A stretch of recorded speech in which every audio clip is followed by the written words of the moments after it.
কখন যে এত কাজ শেষ করব কে জানে। উফ, আমার আর ভালো লাগছে না। হ্যাঁ, এই টেপি শোন না।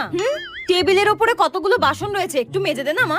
মা, আমি এক্ষুনি নখে নেল পালিশ পরেছি, আমি এখন বাসন টাসন মাজতে পারবো না, আমার নখ খারাপ হয়ে যাবে।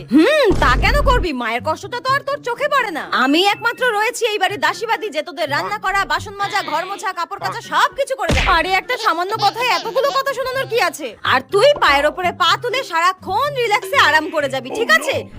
কি করি এবার? আইডিয়া, আমাকে এক ঢিলে দুই পাখি মারতে হবে। ঠিক আছে মা, আমি বাসনগুলো মেজে দেবো। আমাকে কিন্তু তাহলে তোমাকে 200 টাকা দিতে হবে। হ্যাঁ হ্যাঁ, সামান্য কটা বাসন মাজতে বলেছি বলে তোকে 200 টাকা দিতে হবে? এই মেয়েটা দিন দিন একটু বেশিই চালাক হয়ে যাচ্ছে। আমিও তোমার মা। ঠিক আছে, তুই বাসনগুলো মেজে দে, আমি তোকে 200 টাকা দেবো। হ্যাঁ, তুমি দেবে আমাকে 200 টাকা মা? আরে সত্যি দেবো, যা বাসনগুলো মেজে দিয়ে আয়, যা। ঠিক আছে, এক্ষুনি যাচ্ছি, এক্ষুনি যাচ্ছি। তুই তোর মাকে এখনো চিনে উঠতে পারিসনি, টাকা দিয়ে কি করে নিয়ে নিতে হয় সেটা আমিও জানি।